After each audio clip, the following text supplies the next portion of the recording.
I'm John Gallagher from LearningHerbs.com and Mountain Rose Herbs, and welcome to Herbal Basics. Today we're going to make an herbal liniment. A liniment is an herbal preparation made by infusing herbs in rubbing alcohol or grain alcohol. A liniment will be applied to the skin and the alcohol will evaporate rapidly, allowing the herbs to penetrate the skin quickly to accomplish such actions as relieving sore muscles and increasing circulation. In the Herbal Basics course, we not only want to teach you remedies, but also introduce you to some commonly used herbs, which is what we want to do in this liniment recipe. Lots of liniment recipes out there, but in this one we wanted to make sure we introduced you some herbs that you need to know, such as this comfrey root, which we're going to use 1 ounce of. We're going to use 3/4 of an ounce, this is all by weight, of valerian root, a 1/2 ounce of calendula flowers, and 2 herbs you probably have in your kitchen. These are both ground powdered. We have cayenne pepper, we're going to use 1/4 teaspoon of, okay? And ground cinnamon, which we're going to use 3/4 of an ounce of. So in this liniment, we're using the cayenne and the cinnamon as warming herbs that'll help increase circulation to the affected area. And the valerian root will work to relax the muscles, and the comfrey and the calendula are soothing herbs that will help with healing bruises and injuries. And this combination can also be helpful in easing the pain of arthritis. You'll also need a pint or 16 ounces of rubbing alcohol or grain alcohol, such as this Everclear.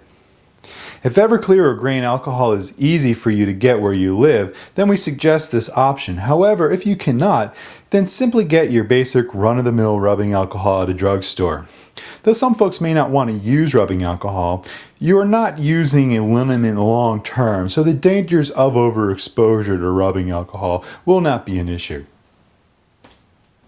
And you're also going to need a pint jar, a strainer with some cheesecloth, you can get that at any supermarket, as well as a coffee filter. These number 4 coffee filters are little cones, you can get these at supermarkets. The cone shaped, really handy when you're doing herbal projects to have in the house.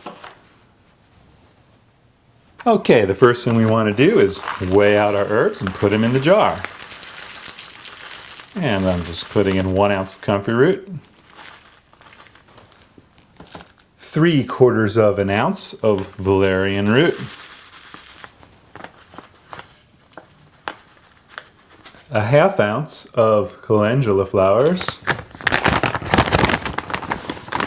These are light.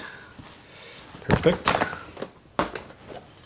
3/4 of an ounce of cinnamon, cayenne pepper. And this stuff is pretty powerful, so you want to be careful, of course. We all know about cayenne pepper. And I'm just going to use simply 1/4 teaspoon. And I'm going to take my Everclear or other grain alcohol, if you can get that in your state at liquor stores. If not, rubbing alcohol is fine. Poured some in there already. And then I'm going to continue filling this up to the very top.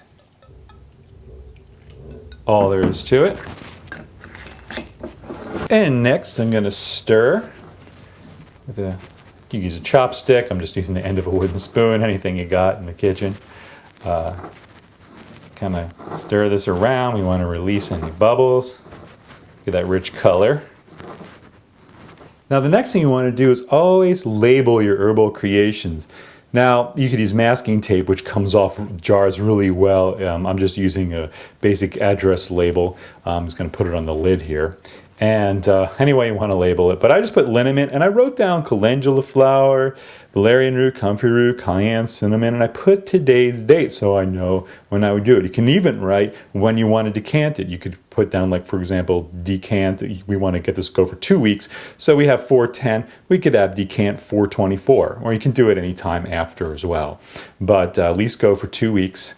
And on other herbal creations, it's always great to put the botanical name too, if you want to learn. So it's all a learning experience, writing the words, spelling it, and it's a great way to learn the plants. So then you want to put it someplace on the kitchen counter where you see it every day, and then you could shake it every day for 2 weeks. Also, if it's it's a little tight in there and there's a lot of plant material, I'll open it up and stir it around. And in the first couple of days, open up and see if the plant material's absorbed any of the alcohol, and make sure I top it off a little bit. Make sure that it's covered, and stir it around a little with your stir stick or chopstick or whatever.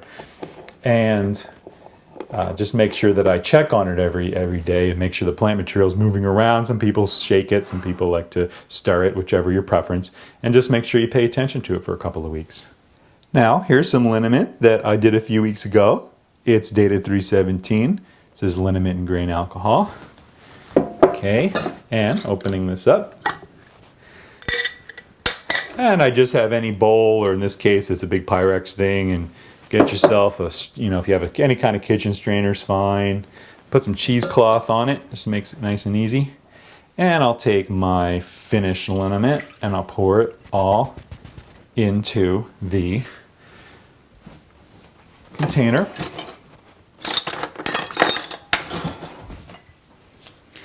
And I can dig out some of the herbs on the bottom and make sure they get in there.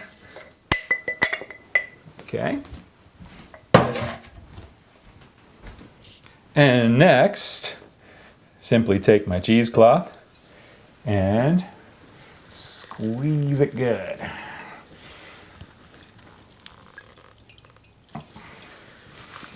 All right.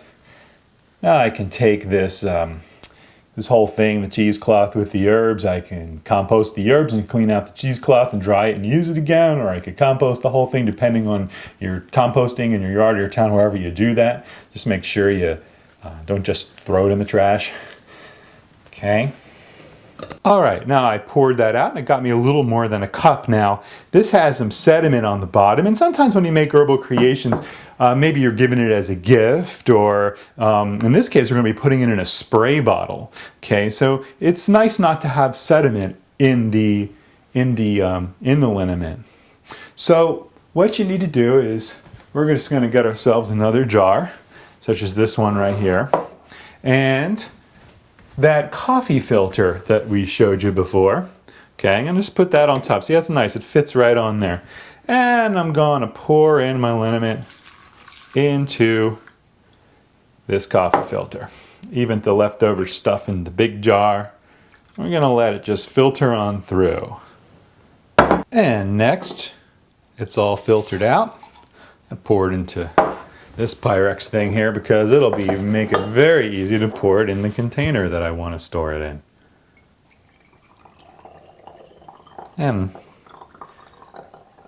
almost full. And any extra that I have, I can store, and I can maybe I could get 2 of these bottles, or I could store extra back in a little jar if I want. Whatever you want to do, whatever you do, and whatever you store it in, just don't forget to label your creation.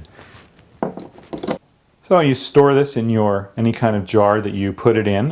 You could store in a jar and apply it with a cotton ball if you want, or if you use a spray bottle. Whatever you do, just make sure you write for topical use only. Store out of direct sunlight, and your liniment will last quite a long time, being that it's alcohol doing the preserving. So, how I use this, we just simply take it and spray the liniment on the affected area, allowing the alcohol to evaporate and the herbs to penetrate and do their work. You can make liniments using whole cut, powdered, fresh, or dried herbs. Now, as a general rule, you want to include 4 ounces of dried herb or 8 ounces of fresh herb, that's by weight, to 1 pint of alcohol, that's by volume. You can learn more about liniments and all these herbs on herbmentor.com. Thanks so much for joining me today.